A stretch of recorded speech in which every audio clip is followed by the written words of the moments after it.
Hello વિદ્યાર્થી મિત્રો, સ્વાગત છે તમારું આપણી યુટ્યુબ ચેનલ એક્સેલન્સ ક્લાસીસમાં. આપણે ભણીએ છીએ ધોરણ 10 નું ગણિત અને ધોરણ 10 ના ગણિતની અંદર આપણે ભણીએ છીએ ચેપ્ટર નંબર 5 સમાંતર શ્રેણી. આ સમાંતર શ્રેણીની અંદર આપણે આજે ભણવાના છે સ્વાધ્યાય 5.3 નો દાખલા નંબર 3 અને એની અંદર ix અને x એટલે કે 9મો અને 10મો દાખલો. આની આગળના 1 થી 8 દાખલા, એના સિવાયના 5.3 ના દાખલા નંબર 1 અને દાખલા નંબર 2, તેના સિવાય સ્વાધ્યાય 5.2, સ્વાધ્યાય 5.1 ના તમામ દાખલા અને આ ચેપ્ટરને લગતા તમામ સૂત્રોના વિડિયોઝ આપણે આગળ મૂકી દીધા છે. જો ન જોયા હોય તો તમે પ્લેલિસ્ટમાં જઈ અને જોઈ શકો છો. તો ચાલો દાખલા નંબર 3 નો ix એટલે કે 9મો દાખલો આપણે રકમ સમજીએ અને દાખલો ગણીએ.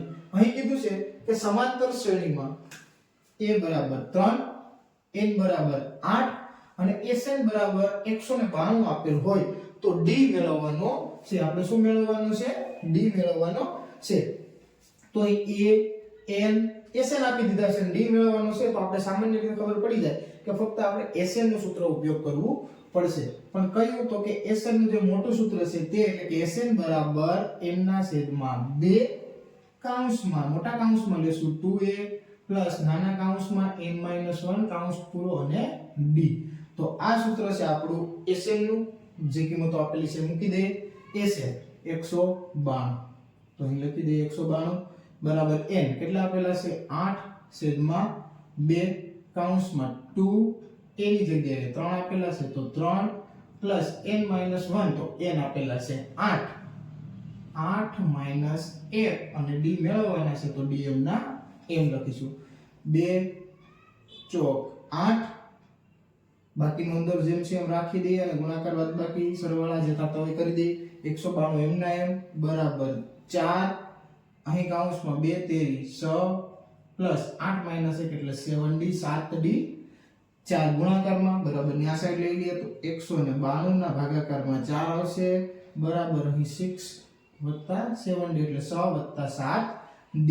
અહીં ભાગાકાર કરી નાખીએ તો કેટલા આવશે? તો ચોકે ચોકે 16, 19 માંથી 16 બાદ કરશું એટલે કેટલા આવશે? 3 32, 4 8 32. તો અહીં કેટલા આવી જશે? 48. જો તમે ન સમજો તો તમે સાઈડમાં ભાગાકાર કરી શકો છો. હવે 48 જવાબ આવશે. આ 6 પ્લસ છે બરાબર ને આ સાઈડ લેશું તો -6 બરાબર 7d. તો 48 - 6 કરશો એટલે કેટલા આવશે? તો કે આવશે 42. તો 42 બરાબર 7d. તો આ 42 બરાબર 7d હોય તો હવે d ને કરતા કરીએ તો કઈ રીતે થશે? તો કે d બરાબર 42, અહીં ગુણાકારમાં 7 આ બાજુ આવશે તો ભાગાકારમાં તો 7 * 42. તો d ની કિંમત આપણે કેટલી મળી જશે? તો કે 6 મળી જશે. તો અહીં d ની કિંમત આપણે મળે છે 6. તો અહીં આ દાખલામાં ફક્ત આપણે શું મેળવવાનું હતું? તો કે d. તો d ની કિંમત કેટલી મળે છે? 6 મળે છે. કઈ રીતે મેળવશું? તો કે sn નું સૂત્ર મૂકશું અને સૂત્રની અંદર કિંમત મૂકીને સાદુરૂપ આપશું એટલે આપણે અહીં આ દાખલાનો જવાબ આવી જશે. ચાલો હવે જોઈએ આપણે દાખલા નંબર x એટલે કે 10મા નંબરનો. તો અહીં શું કીધું છે? તો કે સમાંતર શ્રેણીમાં n બરાબર 28. તો આ n એટલે શું થશે? તો કે લાસ્ટ પદ એટલે કે છેલ્લું પદ એટલે કે an પણ આપણે એને કહી શકીએ. આગળ s બરાબર કેટલા આપેલા છે? 144 હોય અને પદોની સંખ્યા, અહીં પદોની સંખ્યા કેટલી આપેલી છે? 9. તો પદોની સંખ્યા એટલે એને આપણે શું કહીએ છીએ? n. તો n બરાબર આપણે કેટલા આપી દીધા? 9. તો a આપણે મેળવવાનો છે. તો અહીં જો l આપી દીધો છે, s આપી દીધો છે, n આપી દીધો છે એટલે અહીં n કેટલા છે? તો કે s 9 આપી દીધા છે. તો અહીં સૂત્ર મૂકીએ કે sn બરાબર તો l આપેલો છે એટલે આપણે ખ્યાલ આવે કે l વાળું આપણે સૂત્ર ઉપયોગ કરીશું. તો sn બરાબર n ના છેદમાં 2 કૌંસમાં a વત્તા l અથવા તો આપણે an પણ લખી શકીએ. તો આપણે મેળવવાનું શું છે? a. તો જો એના સિવાય બધી કિંમત આપી છે. sn 144, n 9, 2 તો બરાબર છે. a ની કિંમત મેળવવાની છે અને n આપેલો છે.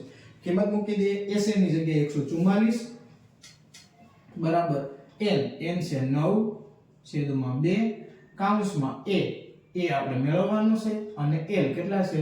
28. તો લખી દઈએ 28. હવે અહીં ભાગાકાર કરશું તો પોઈન્ટમાં આવશે.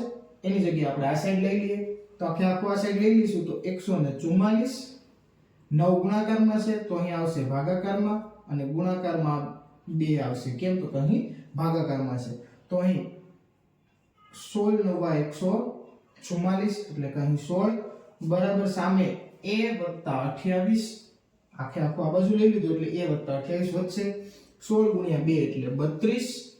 અહીંથી a ને આપણે કરતા કરીએ એટલે 28 હું આ બાજુ લઈશ તો આ પ્લસ છે, આ બાજુ આવશે તો માઈનસ થશે, અને બરાબર કોણ વધશે તો કે a. તો a બરાબર 32 - 28, 32 મોટા એટલે પ્લસ, 32 માંથી 28 બાદ કરશું એટલે 4. તો અહીં a બરાબર આપણે શું જવાબ મળી જાય છે તો કે a બરાબર 4. તો અહીં જે કિંમતો આપેલી હતી એ મુજબ જો આપણે સૂત્ર લઈએ એટલે અહીં ખૂબ જ નાનો એવો દાખલો થશે, અને આપણે જે મેળવવાનું હતું એની કિંમત, તો એની કિંમત આપણે કેટલા મળે છે 4 મળે છે. તો અહીં સ્વાધ્યાય 5.3 નો દાખલા નંબર 3 x એટલે કે 10 સુધીના દાખલા પૂર્ણ થાય છે. હવે આનાથી આગળના દાખલા આપણે જોઈશું આગળના વિડીયોમાં.